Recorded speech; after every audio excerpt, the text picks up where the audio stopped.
BPD, or borderline personality disorder, is an information processing disorder. So by nature, it's a personality disorder. But basically, it boils down to an information processing issue. What does that mean? Well, we take information in from the world around us through our five senses. And that is our perception, what we're registering, what we're seeing.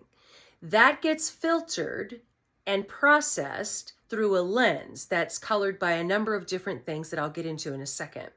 But that creates our perspective. Out of that perspective, where we're interpreting our perception, then you get reaction. So whether that's a good reaction, a neutral reaction, or a poor reaction, it's based on your perspective, how you're processing information that's coming to you, what a person is saying, what they're doing, how they're behaving, how they're feeling, how we think they're feeling, what we think they're saying, assumptions, all of that stuff goes into our perspective, and then that generates our reaction.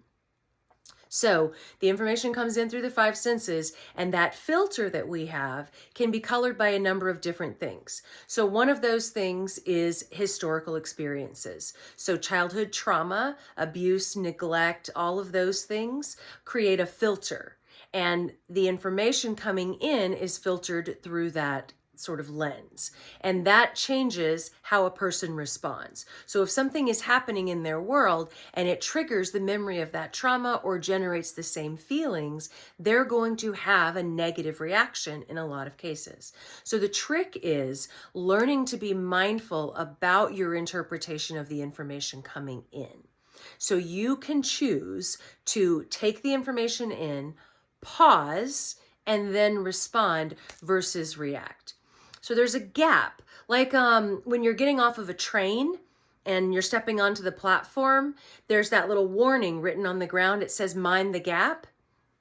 That's what we're looking for. There's that gap. It may be a nanosecond, but you can learn, if you have BPD, you can learn to be mindful in that gap so that you can process the information differently and then respond.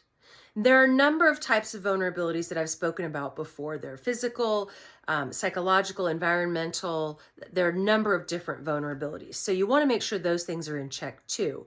But a lot of it has to do with the historical context that we live in personally, and that information is getting filtered through that, and that generates our response. So we learn in DBT, in therapy for BPD, to mind the gap.